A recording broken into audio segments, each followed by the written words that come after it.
What's up, guys? Parker Talks is back. Today we're going to be doing another movie review as we are going to be discussing The Devil All the Time, which just released on Netflix. Now, I would usually do movie reviews on movies that just come out and do those from theaters or maybe on Disney Plus, but this time I'm going to be doing on Netflix, so maybe I can expand my horizons on other movies as I'm going to try to include Netflix in on this as well. And most of these movies will be just movies that are just recently added, so I can do videos on other movies that have already occurred in the past, and then maybe I could do those reviews a little bit later.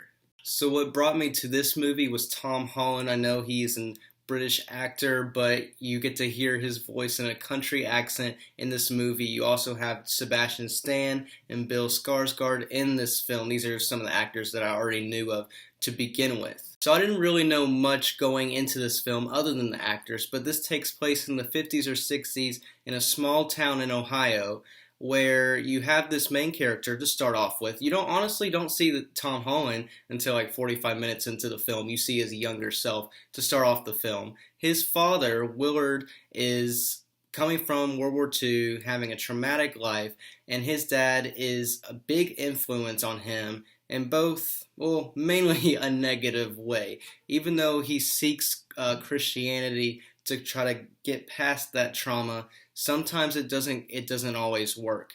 As they're trying to tend to their wife, well, Willard's wife and Tom Holland's character, who is Arvin, his mom, they're trying to tend to her because she has cancer. Willard will try anything he can do, even big sacrifices, to try to get her back because he believes by doing those sacrifices they can bring her back and then she will be good again. Willard believes that he can influence God's will to better his wife, but unfortunately that cannot happen because of all these sins he has done and all this abusive stuff he has done in his past, also to his son Arvin. Now, something happens where Arvin has to live with his grandmother and his stepsister Lenora. And his stepsister Lenora had, her mom and dad also had something simultaneously going on in this film that we get to see a part of, and that's also another sequence where we see this abusive power go through this kind of like lifestyle, I guess. It's very confusing, but you'll see this couple and another couple in this film. You have three different families going on at the same time that will all connect in some point in the movie, and they all are important in their own way.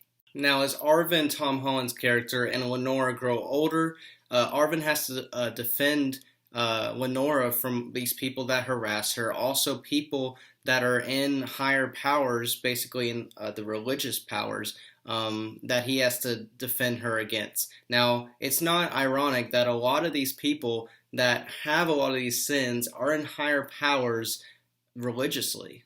People that I didn't even mention about in this film are really, really corrupt, and they could be higher in the religious hierarchy, as we have two different preachers that we'll see in the story simultaneously as we go throughout Arvin's life.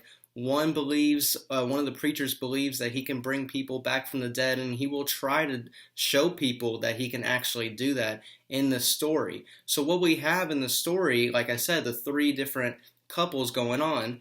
One of those preachers is in one of those couples, and then we have this preacher that is in Arvin and Lenora's when they're in their older life, that they'll meet. And then we have this other couple who basically picks up hitchhikers and then will take pictures with them and kills them. All this stuff is very dark, very grim, and they all connect in some way, like I said. So they're all twisted in some way. And we also have Sebastian Stan's character, who is a sheriff, who is also a little corrupt as well, has to figure out a lot of stuff going on that happens at the end, where there's a lot of events that happen that I don't want to spoil. I'm trying my best not to spoil anything for you guys. Just know that this story is very complex, but it all means something to get to the very final point where we have Arvin's climax in his story. In this movie, as the title is The Devil All the Time, we see the devil basically in everybody all the time. I mean, everybody is a sinner in some way, and even if you don't believe in any of that stuff, I think we can all believe that we are not all perfect, and we always might even do stuff that are bad. So we always do our own sins. But in this film, we can see that in every character is flawed in some way in this film. Also, what I think this film does really well is how this is in the 50s and 60s. We don't have any technology and all that. So the only thing that connects everybody is this idea of religion, and everybody connects with that in some positive, but mostly in the story is a negative way. To sum everything I just said, if you're a little confused, quoting from NPR, they say in total, it's grim in ways that can be both exciting and a little wearying. So many twists and betrayals, so many horrific acts of violence in this film, and they all originate from this idea of religion, not because of religion itself, but because of the people and the way they perceive that and the way they think they can go through their lives with that religion.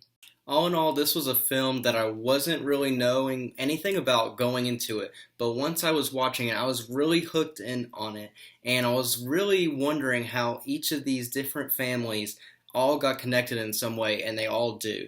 And probably my favorite part of the film is when Arvin is connected with one of these families, which you're like, why is this going on? When does this get connected with someone? They get connected with all these other people, but they never get connected with Arvin. And then it finally happens, and I'm like, I don't want that to happen, because I can't explain it, but it is a great movie. And when that scene happens, you're like, oh man, this is why they've been doing all this before. This is why they've been doing all of these scenes in the movie before, just building up to this one moment. And then we have the climax of the story. That's definitely my favorite part. I can't explain it. This is no spoilers, but yeah.